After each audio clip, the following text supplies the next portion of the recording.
전 세계에는요 수많은 스포츠 슈퍼스타들이 있습니다. 야구 요즘 핫한 선수입니다. 기아의 김도영 선수. 여러분들은 뭐 TV를 안 보시는 분들이기 때문에 아주 유명하죠. 또 영원한 전설 농구에는 마이클 조던, 또 축구하면 크리스티아노 호날두. 왜 이들의 혹시 저희 아들 이름을 얘기하셨나요? 감사합니다. 왜 이들에게 슈퍼스타라고 하는 명예가 주어졌는가? 잘하기 때문이죠, 한마디로 말하면. 그런데 이 사람들이 그냥 잘하는 것만이 이유가 아닙니다. 결정적인 순간에 정말 골이 빵 하고 터져야 될 때 그 순간을 놓치지 않고 정확하게 골을 때려주기 때문에 이 사람들에게 슈퍼스타라고 하는 닉네임이 들어가는 거예요. 그리고 수백억 원의 연봉을 받게 되는 것입니다. 다시 말해서 온 국민들이 간절히 바라는 그 순간을 놓치지 않고 역전의 골을 다 터뜨려주는, 모두가 간절히 원하는 가장 정확한 타이밍에 골을 넣어주는 선수들이기 때문에 슈퍼스타가 되는 거예요. 자, 여러분, 그런 의미에서 우리 인생에서 나에게 역전이 필요할 때, 나에게 힘이 필요로 할 때, 내 삶 속에 반전이 필요로 할 때 그 시기를 놓치지 않고 역전의 골을 멋지게 터뜨려 주시는 진정한 슈퍼스타가 계십니다. 우리 인생의 진정한 영원한 슈퍼스타, 그분이 누굴까요? 예수 그리스도이십니다. 할렐루야. 오늘 본문 20절에서 말했습니다.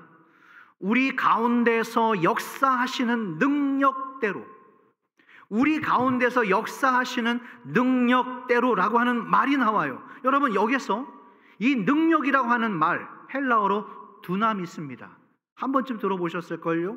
두나미스. 이 뜻이 뭐냐면 폭발하는, 마치 다이너마이트와 같은 폭발하는 능력을 말하는 거예요.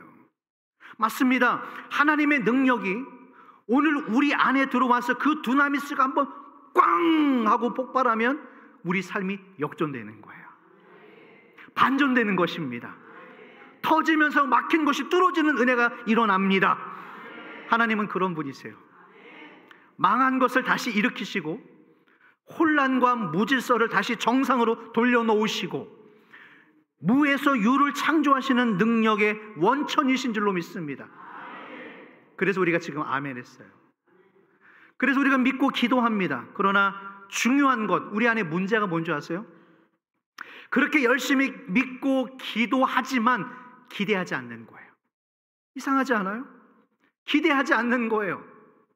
예배 시간 내내 하나님의 말씀을 듣고 아멘이라고 화답했음에도 불구하고 정작 기도하는 자리에서, 믿어야 될 자리에서 기대하지 않는 것, 구하는 자에게, 찾는 자에게, 두드리는 자에게 좋은 것을 주실 주님을 기대하지 않는 거예요.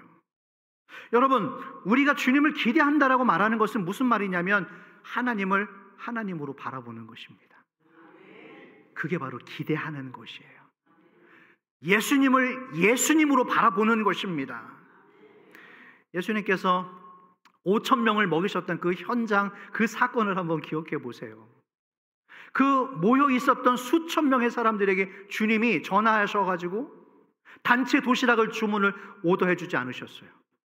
지극히 별 볼 일 없었던 어린 아이의 손에 있었던 작은 도시락 하나를 가지고 그 수천 명의 사람을 먹이신 거예요. 여러분, 이건 메시지입니다. 메시지예요. 하나님은 우리의 중심을 보시는 겁니다. 오늘 이 순간에도 이 말씀을 듣고 있는 우리 가운데 우리의 믿음을 달아보시는 거예요. 그때 내가 믿음으로 화답할 수 있어야 되는 거예요. 내 믿음을 주님 앞에 보여드릴 수 있어야 되는 것입니다. 그때 주님께서 우리에게 어떤 것을 주신다고요? 두나미스, 뻥 하고 터뜨려지는 그 다이너마이트의 폭발의 은혜를 우리에게 주셔서 막힌 것이 열어지고 여러분의 삶 가운데 반전되는 역사가 일어나기를 진심으로 축원합니다. 세 사람이 아멘을 안 하고 있어요. 축원합니다. 이사야서 55장 9절의 말씀이에요. 이사야서 55장 9절 말씀 한번 다 같이 읽어볼까요? 시작. 이는 하늘이 땅보다 높음같이 내 길은 너희의 길보다 높으며 내 생각은 너희의 생각보다 말씀 잠깐 높음이니라. 띄워주십시오. 여러분 이 말씀을 보세요. 내 길은 너희의 길보다 높으며 내 생각은 너희의 생각보다 더 높이 있다고 하십니다. 할렐루야. 그렇기 때문에 여러분들의 인생의 계획이 혹 망가졌을지라도 하나님의 계획은 여전히 망가지지 않고 있습니다. 내 계획이 지난날 실패했을지라도 하나님의 계획은 여전히 실패하지 않고 계십니다. 어쩌면 하나님께서 우리가 넘어지고 실패했을 때를 기다리고 계실지도 몰라요. 왜냐? 내 계획이 실패하고 무너져야지 하나님의 새로운 계획이 일어나기 때문인 줄로 믿습니다. 그러면서 여러분 슬퍼할 일이 아니에요.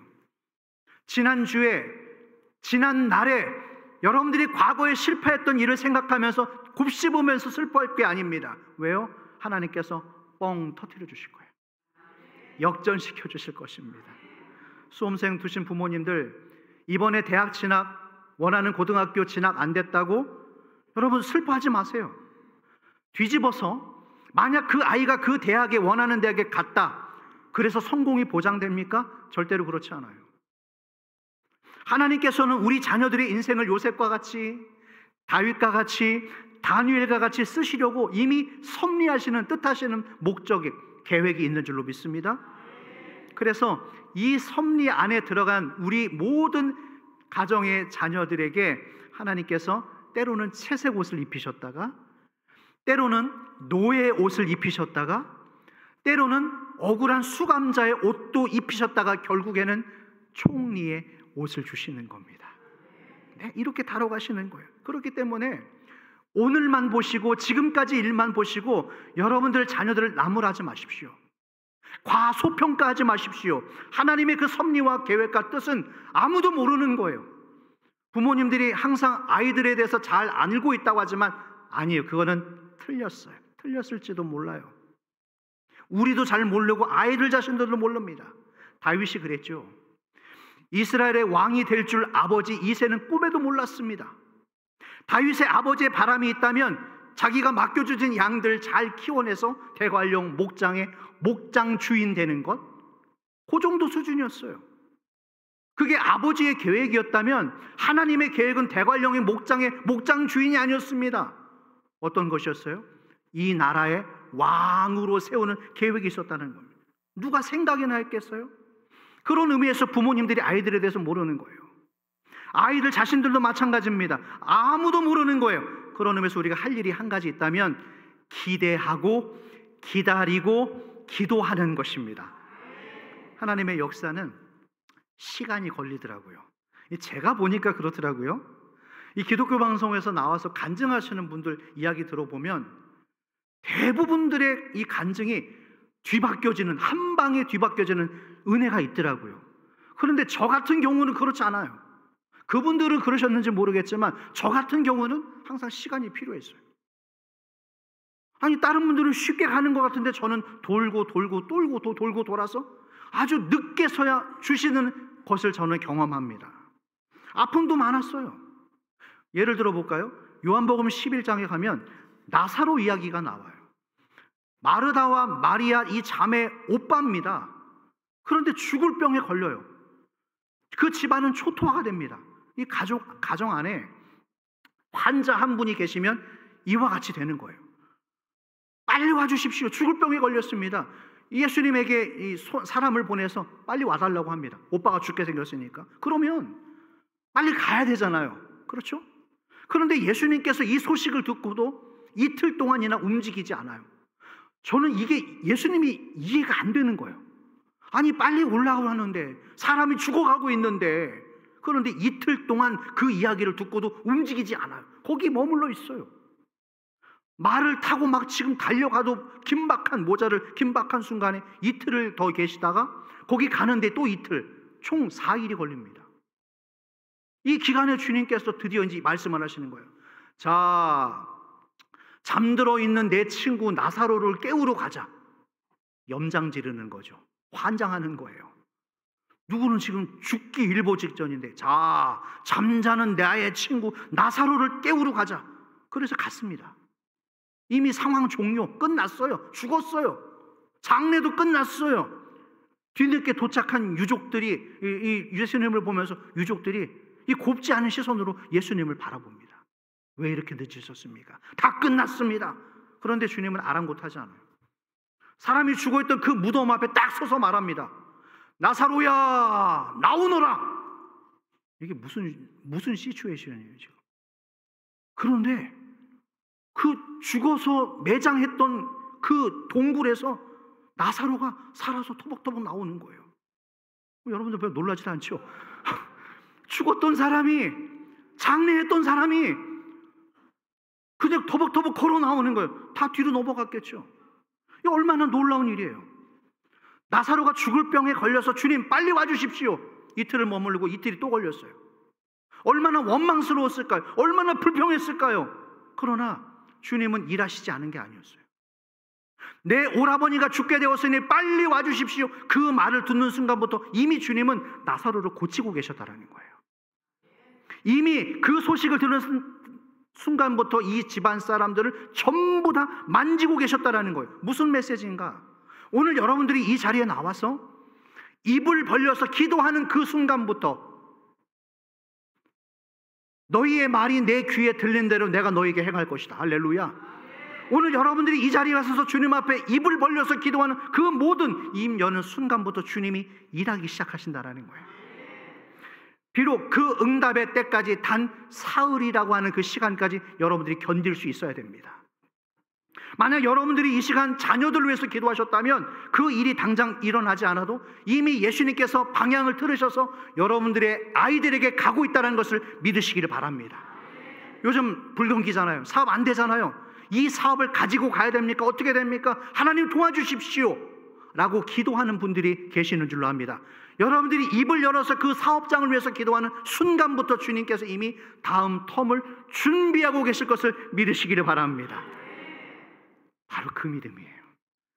아멘으로 마치지 마시고 정말 주님이 이 시간에도 만지고 계시고 일하고 계신다는 것을 믿으시기를 바랍니다. 이사야서 43장 18절 19절 다 같이 읽어볼까요? 시작. 너희는 이전 일을 기억하지 말며 옛날 일을 생각하지 말라. 보라, 내가 새 일을 행하리니 이제 나타낼 것이라.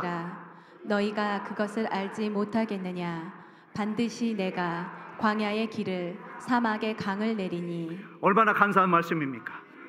반드시 내가 광야의 길을 낼 것이고 반드시 내가 사막의 강을 낼 것이다. 할렐루야. 성경은 이렇습니다. 하나같이 인간의 이성과 내 경험과 내 지식으로는 도무지 헤아릴 수 없을 때가 많아요. 그러나 결국에 하나님은 강과 길을 내버리십니다. 끝내 이루시고야 마십니다.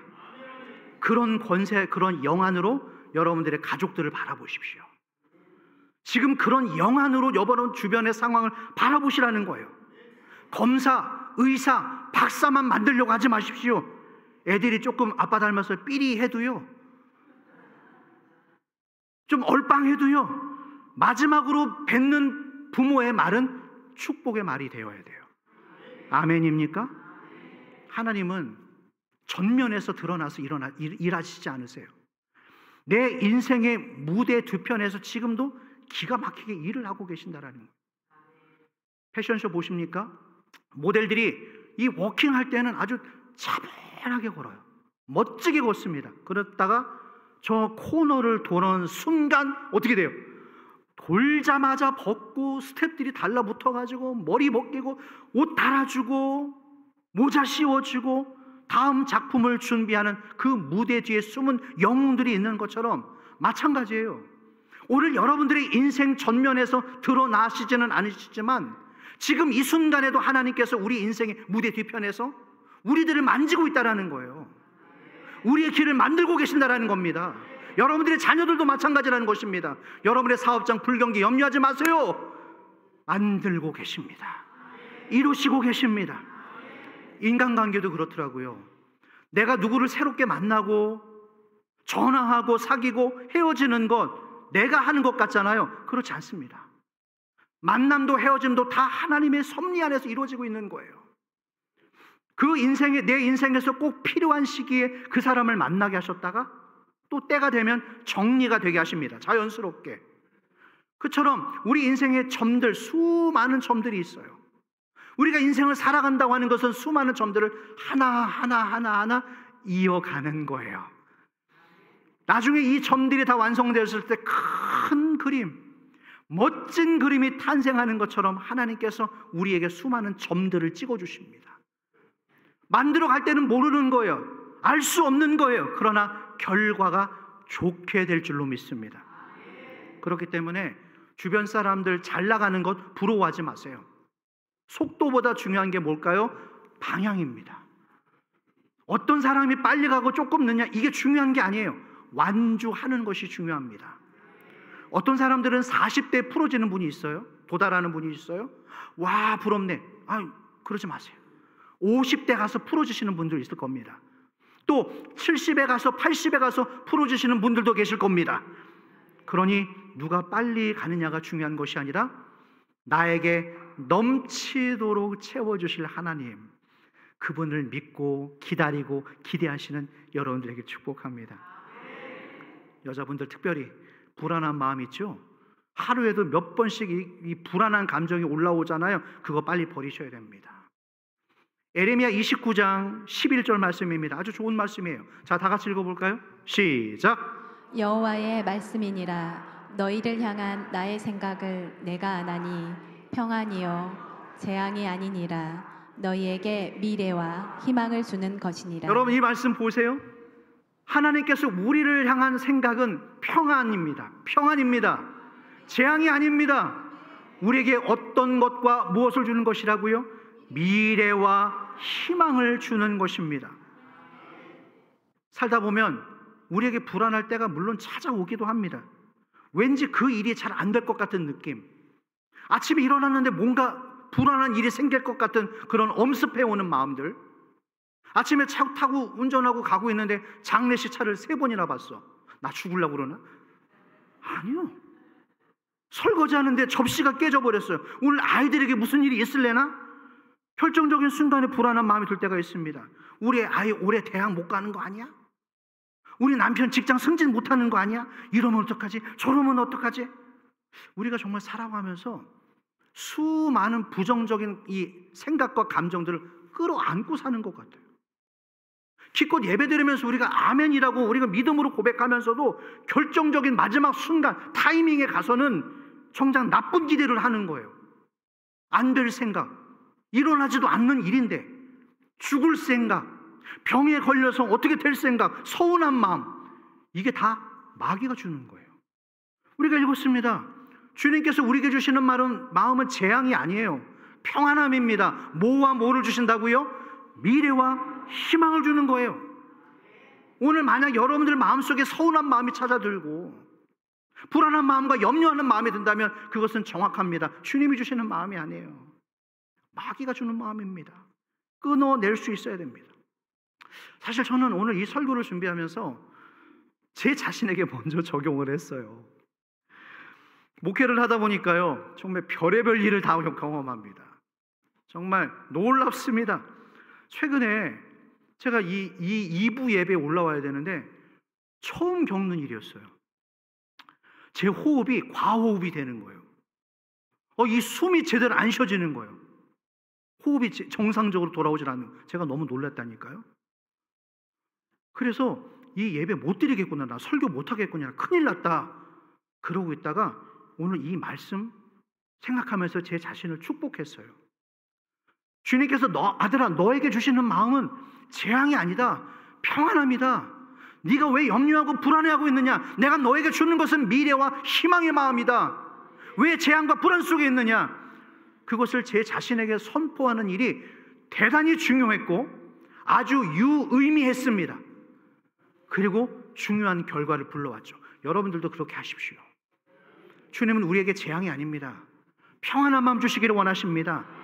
인생이 힘들고 폭풍을 지나는 것 같을 때, 나 혼자 외롭게 뚝 떨어져 있는 것 같을 때 부정적인 생각을 하지 마시고 부정적인 결단을 하지 마시고 오히려 나에게 역전골, 두나미스, 꽝 하고 역전시키실 하나님을 확신하시길 축원합니다. 영화를 제작할 때 우리는 그렇게 생각하잖아요. 이 처음 스타트부터 스토리대로 처음부터 만들어갈 거라 생각하는데 그렇지 않답니다. 영화를 시작부터 만들어가는 게 아니래요. 맨 마지막 씬부터, 라스트 씬부터 감독이 정해놓고요, 그렇게 마지막 씬부터 차례로 거슬러 올라간다고 합니다. 놀랍지 않아요? 여기 아주 중요한 메시지가 담겨 있죠. 주인공들이 이 영화 스토리 안에서 어려움을 당하고 고초를 당하고 불안과 염려에 휩싸이지만 결국에 악당들을 다 물리친다라는 거예요. 결국에 주인공이 다 이기게 되어지는 마지막 라스트 씬이 다 정해져 있다라는 거예요. 비록 초반, 중반에 어려운 일들을 경험하긴 하지만 끝내 이기는 그 주인공처럼 여러분, 저와 여러분들의 미래가 어떻게 될까요? 죽을 것 같아요. 안 될 것 같아요. 파산될 것 같아요. 목사님, 나는 병에 걸려 죽을 것 같아요. 입 밖에도 내지 마십시오. 왜 아멘들이 안 하세요? 입 밖에도 내지 마십시오. 잘 될 거예요. 왜 안 될 거라는 생각에 지레짐작 겁을 먹고 계십니까? 주님은 우리에게 그런 마음을 주시지 않으세요? 요즘 우리가 새벽 예배 때 요한계시록을 나누고 있어요. 그 앞전에 무시무시한 재앙들이 계속해서 일곱 나팔, 일곱 재앙, 일곱 봉인, 계속 그 재앙에 대해 말씀을 주십니다. 그런데 요한계시록 그 마지막 끝부분에 가서 라스트 씬이 어떻게 되는지 아세요? 한번 살펴볼까요, 우리? 요한계시록 21장 3절과 4절. 이거 너무나 중요한 말씀. 감사합니다. 고마워요. 자, 마지막 결론, 성경의 결론 어떻게 될까요? 3절, 4절 다 같이 시작. 내가 들으니 보좌에서 큰 음성이 나서 이르되 보라, 하나님의 장막이 사람들과 함께 있음에 하나님이 그들과 함께 계시리니 그들은 하나님의 백성이 되고 하나님은 친히 그들과 함께 계셔서. 4절 제가 읽겠습니다. 모든 눈물을 그 눈에서 닦아주시니 다시는 사망이 없고 애통하는 것이나 곡하는 것이나 아픈 것들이 다시 있지 아니하리니 처음 것들이 다 지나갔음이로라. 할렐루야. 이게 바로 저와 여러분들의 결말이에요. 고통이 있지 않을 것이다. 다시 너는 사망을 경험하지 않을 것이다. 이게 우리의 결말이면서 이와 같은 면류관이 지금 우리와 우리 모두를 위해서 준비되어 있다는 거예요. 이 기간에, 이때에 우리를 괴롭혔던 악의 세력은 어떻게 되는가? 박살이 나는 겁니다. 마지막 때 무적행의 심판 속으로 이들이 심판을 받게 되는 것이 결론이에요. 다만 여러분, 지금이 조금 힘들 뿐입니다. 여러분, 이거 지나가고 나면 괜찮아질 거예요. 풍년이 다가올 겁니다. 우리에게 이와 같은 결론을 이미 이 요한계시록 성경 곳곳에서 우리에게 보여주셨다라는 거예요. 재앙이 아닙니다. 미래와 희망을 주시는 하나님이십니다. 그러므로 여러분, 오늘 이 말씀을 여기에 집어넣으시고 견뎌내시기를 축원합니다. 견뎌내면서 우리가 해야 될 가장 중요한 말씀 20절 안에 있어요. 20절 띄워주십시오. 다 같이 한번 20절 읽어보겠습니다. 시작. 우리 가운데서 역사하시는 능력대로 우리가 구하거나 생각하는 모든 것에 더 넘치도록 능히 하실 이에게. 자, 말씀 띄워주십시오. 그리고 여기다 빨간 줄을 쳐셔야 돼요. 중간에 우리가 구하거나 생각하는 모든 것에 어떻게 한다고요? 이게 오늘 핵심입니다. 우리가 구하거나 생각하는 모든 것에 넘치도록 더하실 이에게. 한 번만 다시. 우리가 구하거나 생각하는 모든 것들 위해 어떻게 해요? 이 역전의 은혜가 있기를 축원합니다. 내가 기대하면서 구하는 모든 것들, 여러분들이 오늘 입을 열어서 아버지 앞에 아랜 것들, 그것 위에 플러스 하나 더 넘치게 주신다라는 거예요. 이게 바로 하나님의 수학 공식, 덧셈 공식입니다. 그래서 구하셔야 되는 거예요. 그래서 입을 여셔야 되는 거예요. 그래서 기도하셔야 되는 거예요. 귀 있는 자들이여, 왜 새벽 예배 자리가 아직도 부족하고 비어 있습니까? 이런 분들 계시더라고요. 목사님, 새벽 예배 꼭 가야 됩니까? 안 가면 지옥 갑니까? 이렇게 극단적으로 질문을 던지시는 분들이 있는데, 뭐 지옥 가지는 않아요. 않겠지요? 의무 아닙니다. 새벽 예배 의무라고까지 할 수는 없습니다. 새벽 예배, 수요 예배 당장 참여 안 하셔도요 죽지 않아요.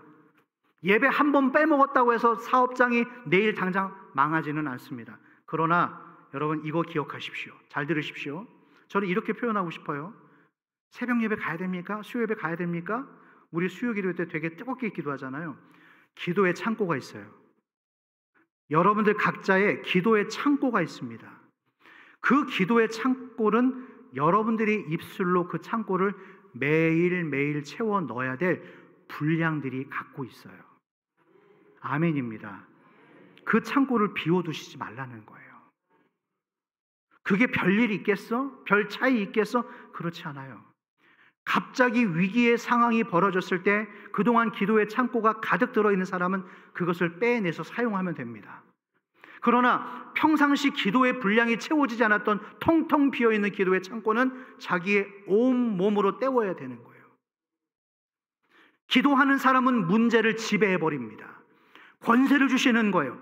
같은 문제를 겪어도 기도하는 사람과 기도하지 않는 사람은 천지차이입니다. 기도로 일하는 사람은 여유로워요. 쫓기지 않아요. 그러나 기도가 아니라 자기 힘으로, 자기 머리와 자기 재능과 자기 권세로 일하려고 하는 사람들은 뭔가 안 돼요. 자꾸 지치게 돼요. 저는 여러분들이 기도하는 것이, 기도의 창고가 가득 채워지는 은혜가 있기를 바랍니다. 인맥 동원하려고 하잖아요. 우리는 가장 쉽게 요 사람 연결해서 이렇게 해서 하면 이 일이 되겠다. 백날 해보십시오. 안 될 일은 안 되는 거예요. 누구의 끈을 갖다 대도 하나님이 막아버리시면 안 되는 거예요. 하지만 오늘 우리가 지금 빨간 줄을 쳤잖아요. 내가 구하는 모든 것에 넘치도록 더하실 이에게 여러분들이 그 앞에 가신다면 두나미스 뻥 터지면서 역전되시는 하나님, 그 하나님의 능력을 다운로드 받으십시오. 다운로드 받으세요. 그 은혜가 여러분들의 삶으로 흘러갈 수 있도록. 이 은혜가 흘러가면 담대해집니다. 위축되지 않아요. 사람의 눈치 살피지 않아요. 사람들이 뭐라고 한들 그 한마디 한마디에 일일이 신경 쓰지 않습니다. 무뎌집니다. 이겨낼 수 있다는 거예요. 이거를 모르잖아요. 이 기도의 창고의 비밀을 모르시면 하나님께서 능력을 주실 수가 없어요. 주셨어도 사용할 줄을 모르는 거예요. 제가 이 설교 준비하면서 대단히 재밌는 일이 생각이 났어요. 1991년, 여러분 어디 계셨어요? 1991년. 제가 그때 서울 미아동에 살았거든요. 1991년도만 해도요, 승용차 대단히 귀했습니다. 승용차가. 그래서 이 피서 때, 여름 시즌 때 자기 자가용 몰고 피서진 놀러 간다? 대단히 부자였습니다. 그런데 그해 여름에, 1991년 그해 여름에 저희 집에 차가 없었어요. 그때만 해도. 근데 저희 큰 누나가 어디서 렌트카를 하나 빌려왔어. 놀러 가라고 줬대요. 가족들끼리 여름 휴가를 놀러 가라고. 그래서 어떤 차를 갖고 온 줄 알아요? 놀라실 겁니다. 당시 혁신적인 자동차, 21세기 월드카 르망. 르망 아세요? 르망? 네, 르망. 기억나요? 하얀색 투톤으로 된 거 얼마나 멋있었는지. 그냥 그게 아니에요. 오토매틱. 여러분들 뭘 모르시는 거야. 그 당시에 91년 오토매틱 차가 흔치 않았어요. 우리 남자들은 그런 로망이 있거든요. 자동차에 대한. 우리 아버지가 깜짝 놀라신 거예요. 야, 내가 딸 하나 잘 키워가지고 이런 호강을 한다. 르망에 앉으셔서 너무 좋으신 거예요. 그래서 이 다음날 놀러 가야 되는데 시운전을 해봐야 될 거 아니에요. 처음 보는 승용차인데, 그것도 오토매틱인데. 그래서 미아동 삼거리에 살았는데 우이동의 우이 계곡까지 그 차를 몰고 가는데, 운전을 잘 하시는 분인데도 긴장을 해서, 여자분들 처음 운전하실 때 핸들 코에 박고 운전하잖아요. 달달달 떨면서 운전을 하시는 거예요. 아빠 왜 그래? 야, 이놈아, 말 시키지 마, 이놈 자식. 말 시키지 마. 정말 우리 아버지가 긴장을 하셔가지고 그날 몸살 걸리셔가지고 그 다음날 물론 여행을 가기는 했지만 아무튼 고생하셨던, 이게 무슨 말이냐면, 여러분, 준비가 안 되면 하나님이 주셨어도 사용할 줄을 몰라요. 아멘입니까? 아무리 큰 능력을 구해도 그 받을 그릇을 준비하지 않으면 의미가 없다라는 거예요. 하나님께서 모세를 통하여서 이 이스라엘 백성들을 이스라엘 출애굽 계획을 하십니다. 그러나 단번에 사용하지 않아요. 이 출애굽을 할 만한 리더로 키우기 위하여서 모세를 준비시키기까지 몇 년? 80년을 준비시킵니다. 왕자에서 또 장인 어른의 양치기 하면서 80년 동안 이 모세를 푹 담가버리는 거예요. 이 80년 동안의 교만이 빠져나가고 자기 이성과 자기 지식과 자기의 경험들이 쏙쏙 다 빠져나가는 거예요. 우리는 덧셈만 원하잖아요. 이거 주십시오, 저거 주십시오. 이렇게 덧셈만 충만하면 될 것 같지만 아니요. 하나님은 때로는 우리 인생에서 뺄셈 공식을 집어넣어 버리십니다. 80년 동안의 모세를 푹 담가버리는 거예요. 익혀버리는 거예요. 그리고 준비시키는 거죠. 성경 안에서 위대한 인물들은 하나같이 다와 이와 같은 훈련과 연단의 시간, 인내의 시간을 거칩니다. 이 기간을 통하여서 비로소 하나님의 사람으로 아름답게 빚어져 가는 것입니다. 여러분, 우리 인생에서 쉬운 일이 없어요. 수많은 다툼과 관계의 어려움과 물질의 시험과 질병이 찾아오기도 합니다. 하지만 기억하세요. 다시 말합니다. 우리 인생에서 덧셈만 있을 수 없다라는 거예요. 뺄셈이 찾아옵니다. 돈이 빠지고 또 내 건강이 빠지고 자녀들이 빠지고 이 뺄셈이 찾아올 때가 있어요. 그러나 여러분, 그 뺄셈을 두려워하지 마세요. 그 뺄셈이 항상 나쁜 것만은 아닙니다. 요즘은 살 뺄 때 돈 주고 살 빼요. 하나님께서 우리의 살을 빼버리시는 거예요. 왜요? 더 건강해지는 거죠. 하나님이 우리 인생을 망가뜨리려고 하시는 것이 아니라 내가 구하는 것보다 어떻게 해요? 더 넘치도록 주시기 위해서. 이것을 오늘 가슴속에 새겨 넣으세요. 뺄셈을 두려워하지 마십시오. 덧셈만 원하지 마세요. 이것을 통하여서 더욱더 넘치게 해주실 하나님, 그 하나님의 은혜와 역사가 있기를 축원합니다. 말씀을 정리하겠습니다. 설교를 준비하다가 아주 은혜스러운 영상을 하나 봤고요. 아주 짧은 영상입니다. 눈을 크게 뜨셔야 돼. 이거 놓치면 안 돼요. 자, 보여주십시오.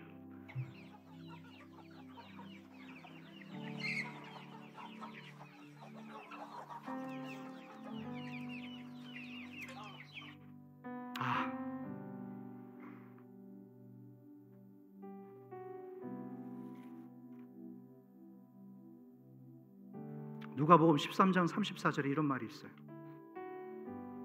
34절입니다. 예루살렘아 예루살렘아, 선지자들을 죽이고 내게 파송된 자들을 돌로 치는 자여, 암탉이 제 새끼를 날개 아래 모음같이. 방금 우리가 봤던 영상죠. 암탉이 제 새끼를 자기 날개 아래 모음같이 내가 너희의 자녀를 모으려 한 일이 몇 번이냐. 그러나 마지막, 그러나 너희가 원치 않았도다. 여러분, 다시 구하십시오. 두려워하지 마세요. 부정적인 생각을 버리시고 두나미스. 비록 우리가 답답한 시기를 지나가고 뺄셈이 여러 곳에 찾아왔지만 그 뺄셈을 두려워하지 마세요. 역전시키실 겁니다. 반전시키실 겁니다.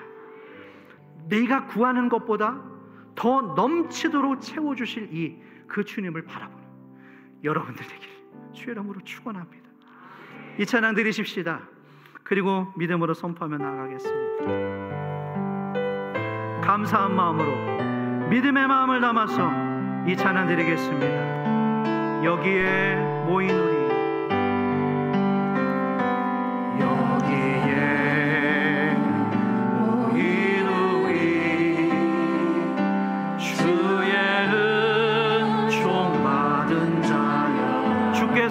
이 자리에